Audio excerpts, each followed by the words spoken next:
No vídeo anterior, havíamos comentado a respeito da prorrogação da desoneração. Nesse vídeo, trataremos sobre as atividades abrangidas na regra da desoneração da folha e de alguns outros detalhes importantes desse benefício. A Lei de Regência é a Lei 12.546 de 2011 e ela tem dois grupos de atividades, um no artigo 7º e outro no artigo 8º. No 7º, ele determina que poderão contribuir sobre o valor da receita bruta, ou seja, pela regra da desoneração, as empresas que prestam serviços de TI e de TIC, que compreendem esses serviços que a gente está verificando aqui. Análise e desenvolvimento de sistemas, programação, processamento de dados e congêneres, elaboração de programas de computadores, inclusive de jogos eletrônicos, licenciamento ou cessão de direito de uso de programas de computação, assessoria e consultoria em informática, suporte técnico em informática, inclusive instalação, configuração e manutenção de programas de computação e banco de dados, bem como serviços de suporte técnico em equipamentos de informática em geral, planejamento, confecção, manutenção e atualização de páginas eletrônicas, execução continuada de procedimentos de preparação ou processamento de dados de gestão empresarial, pública ou privada, e gerenciamento de processos de clientes com o uso combinado de mão de obra e sistemas computacionais. E também, além das atividades de TI e TIC, as empresas que prestam serviços de call center e aquelas que exercem atividades de concepção, desenvolvimento ou projeto de circuitos integrados. A ordem aqui a gente está seguindo a mesma que consta lá na lei. Um outro grupo são as empresas de transporte rodoviário coletivo de passageiros, com itinerário fixo municipal, intermunicipal em região metropolitana, intermunicipal, interestadual e internacional, enquadradas nas classes 49.21.3 e 49.22.1 da CNAE 2.0. As empresas do setor de construção civil, enquadrados nos grupos 412, 432, 433 e 439 da CNAE, as empresas de transporte ferroviário de passageiros, enquadradas nas subclasses 49.12.401 e 49.12.402 da CNAE, as empresas de transporte metroferroviário de passageiros, enquadradas na subclasse 49.12.403 da CNAE, e as empresas de construção de obras de infraestrutura, enquadradas nos grupos 421, 422, 429 e 431 da CNAE.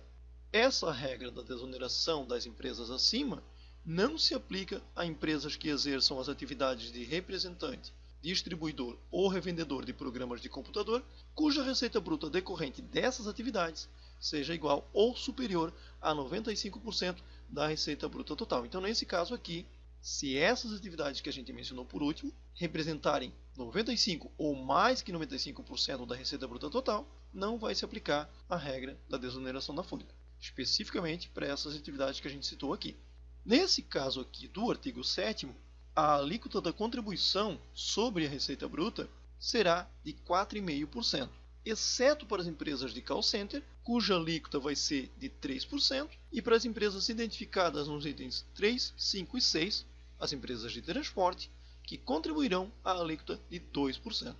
No artigo 8º, ele diz que poderão contribuir sobre o valor da receita bruta, ou seja, também na regra da desoneração da folha,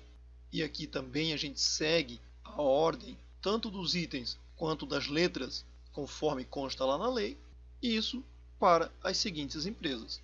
as empresas jornalísticas e de radiodifusão sonora e de sons e imagens, enquadradas nas classes 18.11.3, 58.11.5, 58.12.3, 58.13.1, 58.22.1, 58.23.9, 60.10.1, 60.21.7 e 60.13.4 da CNAE. As empresas que fabriquem os produtos classificados na TIP, na tabela do IPI, nos códigos. Ele menciona aqui vários códigos e em alguns casos ele vai mencionar a totalidade de alguns capítulos, como aqui, por exemplo, o capítulo 61 até o capítulo 63. A gente vai ter aqui na letra A, na letra B, na letra C e assim por diante. Então aqui vai estar relacionado diretamente com o produto que a empresa vai estar fabricando. A gente vai ter alguns casos de exceção, por exemplo, aqui no item 87.02, a gente vai ter a exceção para esses dois códigos aqui. Na sequência aqui mais um grupo de produtos também, aqui a gente vai ter duas exceções. aqui também com a exceção, mais um grupo de produtos com a exceção, e as empresas de transporte rodoviário de cargas enquadradas na classe 4932 da CNAE.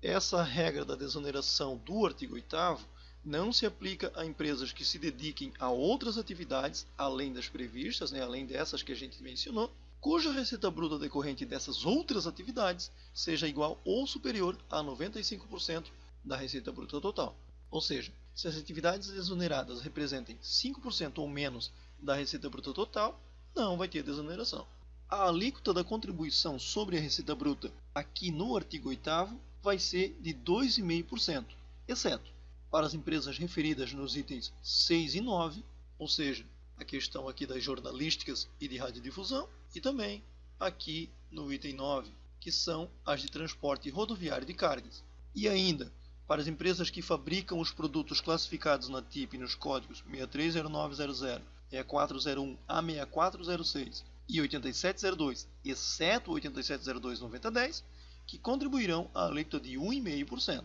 E para as empresas que fabricam os produtos classificados na TIP nos códigos 0203, 0206 3000, 02064, 0207, 0209, 0210-1, 0210-9900, 1601-0000, 1602-3, 1602-4, 0303 e 0304, que contribuirão à alíquota de 1%.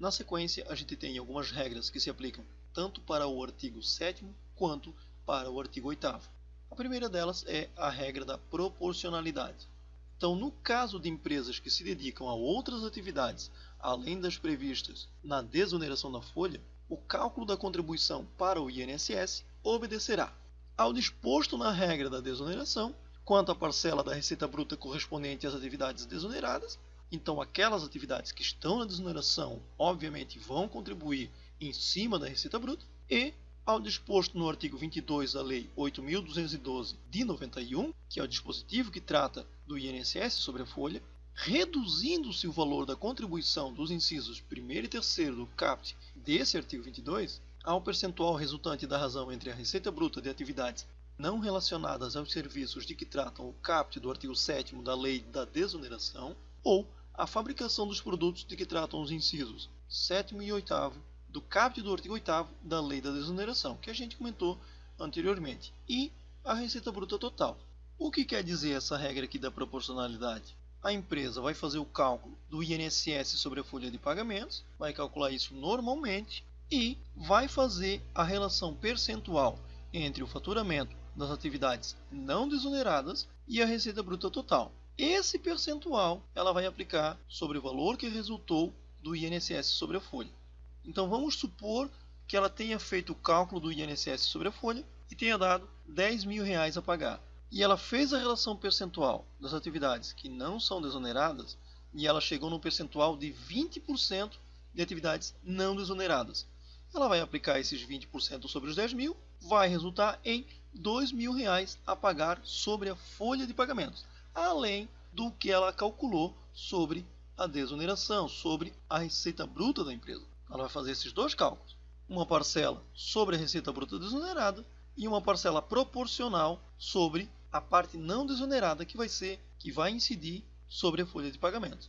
Para fins de cálculo dessa razão do item 2 que a gente acabou de mencionar, aplicada ao 13º salário, pega o mês de dezembro, conta 12 meses para trás e utiliza essa receita bruta acumulada para fazer esse cálculo proporcional. A regra da proporcionalidade aplica-se às empresas que se dediquem a outras atividades, além das previstas na desoneração, somente se a receita bruta decorrente de outras atividades for superior a 5% da receita bruta total, ou seja, não ultrapassado esse limite, a contribuição será calculada sobre a receita bruta total auferida no mês.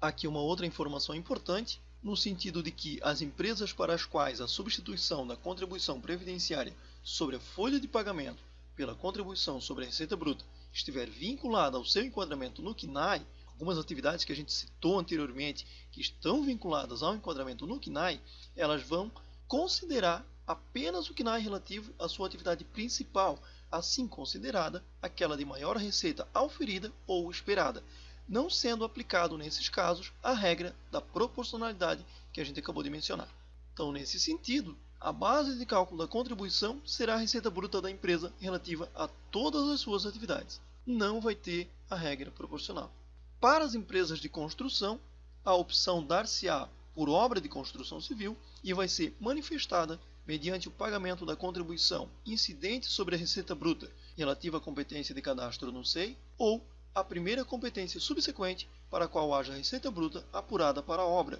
e será irretratável até o seu encerramento. E, por fim, no caso de empresas que se dediquem a atividades ou fabriquem produtos sujeitos a alíquotas sobre a receita bruta diferentes, o valor da contribuição será calculado mediante a aplicação da respectiva alíquota sobre a receita bruta correspondente a cada atividade ou produto.